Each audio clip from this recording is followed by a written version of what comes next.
Hi hello ಎಲ್ರಿಗೂ ನಮಸ್ಕಾರ. ಇವತ್ತಿನ ಒಂದು ವಿಡಿಯೋದಲ್ಲಿ ನಾನು ನಿಮಗೆ ಪೆಟ್ರೋಲ್ ಇಂಜಿನಲ್ಲಿ EPC ಲೈಟ್ ಬರುತ್ತೆ. ಸೊ ಅದ್ರ ಬಗ್ಗೆ ನಾನು ಈ ವಿಡಿಯೋದಲ್ಲಿ ತಿಳಿಸ್ಕೊಡ್ತೀನಿ. ಅದಕ್ಕಿಂತ ನೀವೇನಾದರೂ ನಮ್ಮ ಚಾನಲ್ನ ಫಸ್ಟ್ ಟೈಮ್ ನೋಡ್ತಾ ಇದ್ದರೆ ಸಬ್ಸ್ಕ್ರೈಬ್ ಆಗಿಲ್ಲ ಅಂದರೆ ಈಗಲೇ ಸಬ್ಸ್ಕ್ರೈಬ್ ಮಾಡಿಕೊಂಡು ಸಪೋರ್ಟ್ ಮಾಡಿ. ವಿಡಿಯೋ ಇಷ್ಟ ಆದರೆ ಲೈಕ್ ಮಾಡಿ, ಶೇರ್ ಮಾಡಿ. ಇದೇ ರೀತಿಯಾಗಿ ನಾನು ನಿಮಗೆ ಹೊಸ ಹೊಸ ವಿಡಿಯೋಗಳನ್ನ ಅಪ್ಲೋಡ್ ಮಾಡ್ತಾ ಇರ್ತೀನಿ. ಏನಾದರೂ ಕಾರಲ್ಲಿ ಇಶ್ಯೂ ಇದ್ದರೆ EPC ಲೈಟು ನಿಮಗೆ ಪೆಟ್ರೋಲ್ ಗಾಡೀಲಿ ಬರುತ್ತೆ. ಸೊ ಅದನ್ನು ನೀವು ಚೆಕ್ ಮಾಡಬೇಕಾಗುತ್ತೆ. ಸ್ಕ್ಯಾನರ್ ಹಾಕಿ ನೀವು ಚೆಕ್ ಮಾಡಿದಾಗ ಈ ರೀತಿಯಾಗಿ EPC ಲೈಟ್ ಬಂದಾಗ ಒಂದಷ್ಟು ಎರರ್ ಕೋಡು ಜನ್ರೇಟ್ ಆಗುತ್ತೆ. ಅದರಲ್ಲಿ ಸಮ್ ಎರರ್ ಕೋಡು ಕೂಡ ಬರುತ್ತೆ, ಒಂದೊಂದು ಬರಲ್ಲ. ಅದರಲ್ಲಿ P307A0 ಇಂಟೇಕ್ ಸಿಸ್ಟಮ್ದು ಒಂದು ಎರರ್ ಕೋಡ್ ಬರ್ತಾಯಿದೆ. ನಾನು ನಿಮಗೆ ತೋರಿಸ್ತಾ ಇದ್ದೀನಿ ಸ್ಕ್ಯಾನರ್ ಹಾಕಿ.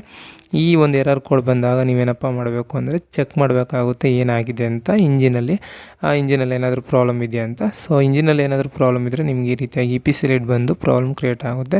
ಅದರಲ್ಲೂ ನಿಮಗೆ ಥ್ರೋಟಲ್ ವ್ಯಾಲ್ಯೂ ಅಂತ ಬರುತ್ತೆ. ಅಂದರೆ ಆಕ್ಸಿಲೇಟ್ರ್ ಕೂಡ ವರ್ಕ್ ಆಗೋಲ್ಲ ನಿಮಗೆ ಈ ರೀತಿ ಆದಾಗ. EPC ಲೈಟ್ ಬಂದಾಗ ಆಕ್ಸಿಲೇಟ್ರ್ ವರ್ಕ್ ಆಗಿಲ್ಲ ಅಂದರೆ ನೀವೇನಾದರೂ ಲಾಂಗ್ ಜರ್ನಿ ಮಾಡುವಾಗ ಆಕ್ಸಿಲೇಟ್ರ್ ವರ್ಕ್ ಆಗಿಲ್ಲ ಅಂದರೆ ನಿಮಗೆ ಥ್ರೋಟಲ್ ವ್ಯಾಲ್ಯೂ ಪ್ರಾಬ್ಲಮ್ ಆಗಿರುತ್ತೆ, ಅಥವಾ ಆಕ್ಸಿಲೇಟ್ರ್ ಪೆಡಲ್ ಕೂಡ ಪ್ರಾಬ್ಲಮ್ ಆಗಿರುತ್ತೆ. ಆ ರೀತಿಯಾದಾಗ ನಿಮಗೆ ಈ ರೀತಿಯಾಗಿ EPC ಲೈಟು ಬರೋ ಚಾನ್ಸಸ್ ಇರುತ್ತೆ. ನೋಡ್ಕೋಬೇಕಾಗುತ್ತೆ ಅವಾಗವಾಗ ನೀವು.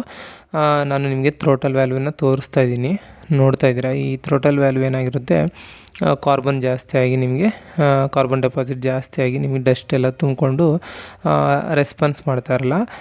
ಆ ರೀತಿಯಾದಾಗ ನೀವು ಅದನ್ನು ಬಿಚ್ಚಿ ಕ್ಲೀನ್ ಮಾಡಿದ್ರು ಸೊಲ್ಯೂಷನ್ ಸಿಗುತ್ತೆ, ರೀಪ್ಲೇಸ್ ಮಾಡಿದ್ರು ಸೊಲ್ಯೂಷನ್ ಸಿಗುತ್ತೆ. ಬೆಟರು ನಿಮಗೆ ರೀಪ್ಲೇಸ್ ಮಾಡೋದು ಒಳ್ಳೆಯದು. ನೀವು ನೋಡ್ತಾ ಇದ್ದೀರಾ, ಇದನ್ನು ನೀವು ಬಿಚ್ಚಿ ಇದನ್ನು ಈ ರೀತಿಯಾಗಿ ಓಸ್ ಎಲ್ಲ ಇದನ್ನ ರಿಮೂವ್ ಮಾಡ್ಕೊಂಡು ಇದನ್ನ ಬಿಚ್ಚಿ ಇದನ್ನ ಕ್ಲೀನ್ ಮಾಡ್ಕೋಬೇಕಾಗುತ್ತೆ, ಅಥವಾ ರೀಪ್ಲೇಸ್ ಕೂಡ ಮಾಡಬೇಕಾಗುತ್ತೆ.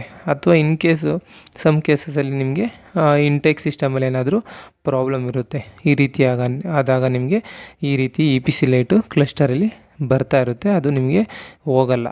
ಫ್ಯೂಚರಲ್ಲಿ ಏನಾಗುತ್ತೆ ಅಂದರೆ ನಿಮಗೆ ಆಕ್ಸಿಲೇಟ್ರ್ ವರ್ಕ್ ಆಗದೆ ಇರೋದು ಅಥವಾ ಥ್ರೋಟಲ್ ಬಾಡಿ ರೆಸ್ಪಾನ್ಸ್ ಮಾಡದೇ ಇರೋ ಥರ ಆಗುತ್ತೆ.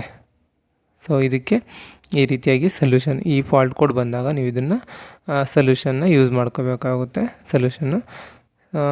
ವಿಡಿಯೋ ಇಷ್ಟ ಆದರೆ ಲೈಕ್ ಮಾಡಿ. ಸಿಗೋಣ ಮುಂದಿನ ವಿಡಿಯೋದಲ್ಲಿ ಇದೇ ರೀತಿ ಹೊಸ ಹೊಸ ವಿಡಿಯೋಗಳ ಜೊತೆಗೆ.